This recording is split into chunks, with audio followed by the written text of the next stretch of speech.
Welcome, everybody. Doesn't look like we have a lot of people in the audience today, but let's rise and salute the flag. Pledge allegiance to the flag of the United States of America and to the republic for which it stands, one nation, under God, indivisible, with liberty and justice for all. Thank you very much, and I would like to request a roll call. Commissioner Amon? Present. Commissioner Doris? Here. Commissioner Calkins? Here. Commissioner Halley? Here. Vice Chair Nichols? Here. Chair Kine? Here. All right, thank you very much. Moving on, we will now take public comment from the members of the public. Please remember that anything that is brought up during this session cannot be voted on by the commission. Is there anybody currently online? No one online. And seeing nobody in the chamber, I'm assuming nobody will speak, so I will close public comment. Moving on to the consent calendar, we will be reviewing the commission minutes from July 22nd, 2025. I ask for a motion to accept the minutes unless anybody saw any issues. Go ahead. I make a motion to approve last minutes, July 22nd? July 22nd. I second that. All in favor? Aye. Aye. Any opposed? Hearing none, all right. Then moving on to our next item of business, the one-year extension of time for the tentative map for Phase 2 of the CLK Kenmar Major Subdivision on APNs 203-031-012 and 203-031-309, Resolution P-2025-3133. And I will leave it for staff. Good afternoon. Thank you, Sherry. Good afternoon, Chair Kine and honorable commissioners. As mentioned, I'm Sherry Meads. I'm the Community Development Director. Before you tonight is a slam dunk project, I'm hoping. It is basically giving an extension of time to record the tentative map as a final map for Phase 2 of the CLK Kenmar Major Subdivision. The applicant just requested an additional period of time to complete the improvements required before the map can be recorded. So this kind of just tells you about it, gives you the parcel numbers. Its original approval date was July 11th, 2023, and per the Subdivision Map Act and the city's zoning code, it would have expired on July 11th, 2025, had a timely application for a subdivision map extension not been filed with the department, which it was on June 6th, which basically, what that does is it stays the map from expiring. Whoa. This is the project location. It's at Kenmar and Kenmar. There's already been some development on the site, and there is an existing single-family home. So if you drive past there, you probably recognize that there's a very new modern-looking home being built on Jace Court, a new cul-de-sac. Here is basically what the tentative map looks like. It's pretty hard to see. Hopefully, if anyone at home is looking, they're able to zoom in on the PDF and PowerPoint to see. No changes are proposed between the initial approval and now, so there are no requirements for additional CEQA review. This is just a little chart to make it very easy to look at when the original tentative map was approved, the resolution number, the date, the approval period, when it would have expired, and then the action tonight if the one-year extension is granted by Resolution P-2025-3133. The approval period will be an additional 12 months, and that will extend the expiration to July 11th, 2026.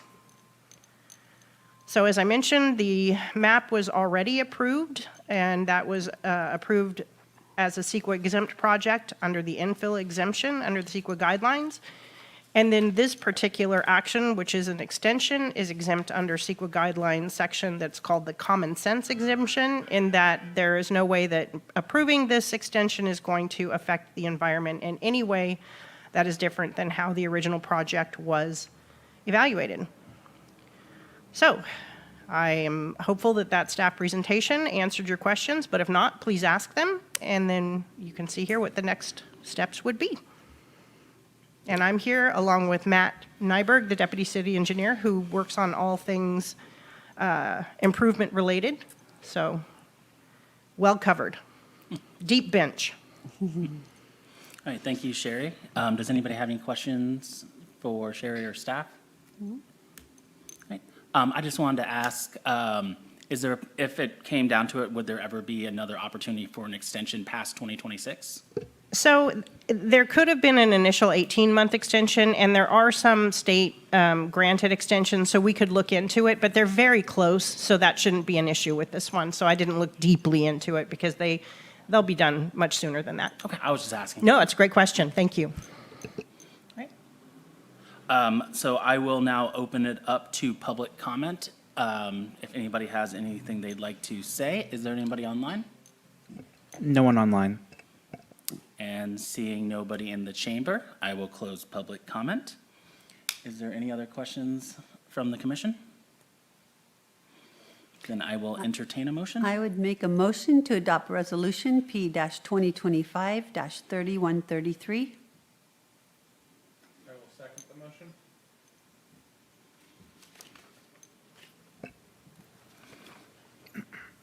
A resolution of the Planning Commission of the City of Fortuna granting a one-year extension of time for the tentative map for Phase 2 of the CLK Kenmar Major Subdivision located on Jay's Court, Assessors Parcel Numbers 203-031-018 and 203-031-019 by Resolution P-2025-3133. Commissioner Amon? I'll second the motion. Or vote. It's okay. Yes. Commissioner Calkins? Yes. Commissioner Doris? Yes. Commissioner Halley? Yes. Vice Chair Nichols? Yes. Chair Kine? Yes. All right. Thank you very much. All right, then moving on to our next item, Planning Commission Staff Communications. Okay, so we do look like we're going to have a meeting on the 26th, and it's the lot line adjustment to kind of round out and finish out the Gene Lucas Center supportive housing unit project. It could have gone on consent, but because it's the only item, I'm going to make you listen to me for at least a couple minutes about it to fill some time. But yeah, that's pretty exciting. Great, happy to hear that. Love it. All right, does anybody have any questions for staff remaining? I have a question. On the, how's the recruitment for your senior planner coming along? So we've had some excellent people apply. However, because this position is so specific and heavy on development and review, some of the skills haven't been completely transferable. So we're still hoping for that unicorn, but at this point we haven't had anyone. We did interview somebody from Colorado that had all of the land use experience, like lot line adjustments, subdivisions, all of that type of stuff. Obviously not familiar with California requirements, which they could learn. However, they own a house there, and we're going to take quite a long time to relocate, and that's always kind of scary because, you know, you could hold off on somebody else, and then they decide after, 2 or 3 months that they couldn't sell their home. So we're still hoping. Thank you. Oh, and for the building inspector, we have had the same situation that we're not getting very many applications at all. Even with our 34-hour work week, we thought that would make us more competitive, but we do have someone hopefully coming in for a second interview, but they're in Nevada. So another situation where, it's challenging everywhere from what I hear. I speak to my colleagues in the Sonoma County area, and it's just really, really hard right now to find professional staff, especially that's willing to move. And when I say move, I mean even just among jurisdictions or from the private to the public world because of the uncertainty of the economy right now. So. All right, well then, I will move to adjourn if there's nothing else. Can I get a second? Second. All in favor? Aye. Any opposed? Hearing none? Good evening, everybody. Have a good night.